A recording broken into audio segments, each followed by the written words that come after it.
Enquanto a doutora falava aqui, eu não gosto quando se torce para um político, né? O Diego me conhece um pouco mais de tempo, assim. Eu estava pesquisando uns artigos acadêmicos aqui enquanto ela falava, né? E tava olhando algumas publicações aqui para ter certeza da informação que viria, assim. E às vezes a memória da gente falha, então isso é muito importante, né?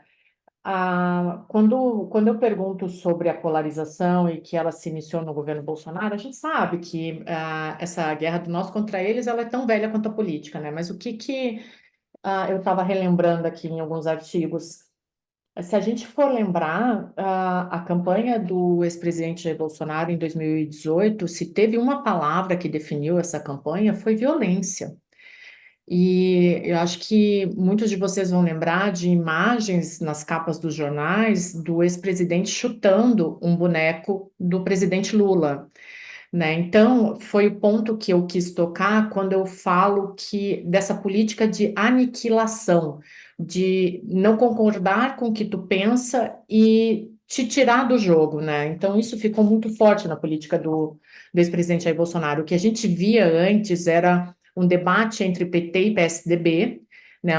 Um debate partidário, mas essa acentuação da polarização, pelo menos o que a gente tem de científico aqui, ela começou com muita força no governo Jair Bolsonaro.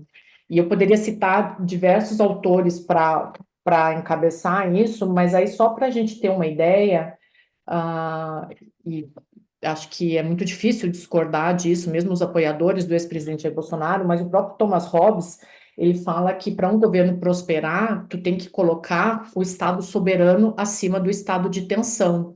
E se tem uma palavra que definiu o ex-governo do ex-presidente Jair Bolsonaro, foi tensão. Era a tensão o tempo inteiro, o medo o tempo inteiro, o medo de que a esquerda voltasse, o medo do outro, né? Isso é cientificamente comprovável, né?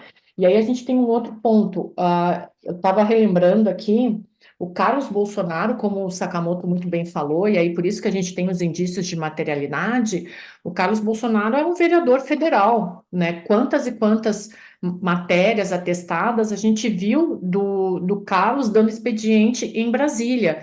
E aí eu vou lembrar um fato para vocês da importância do Carlos Bolsonaro, que combinou com denúncias do Bebiano, que depois a gente teve o Sérgio Moro falando da interferência na Polícia Federal, mas quem é que estava no carro presidenciável na posse do presidente Jair Bolsonaro? Era o Carlos. E a gente sabe essas simbologias, né, o poder que essas simbologias têm. Foi a primeira vez que um filho de presidente participou no dia 1º de janeiro da posse no carro, né, no Rolls Royce. Então, dizer que essa investigação da Polícia Federal em relação a uma BIM paralela, com tudo que a gente tem, com todas as informações que a gente tem de gabinete do ódio, de um vereador federal, de informações do Bebiano, da própria desistência do Sérgio Moro em relação ao Ministério da Justiça, dizer que isso é somente revanchismo, eu acho que é contar muito, e aí eu não quero me estender muito, mas é contar muito com o que ficou muito popular agora na política brasileira, que é dissociação cognitiva. Então eu falo uma coisa e aí todo mundo acredita e vai na onda, Como se né? Porque quisesse. Desculpa, como se quisesse mudar a realidade, né, Deise? exatamente, exatamente.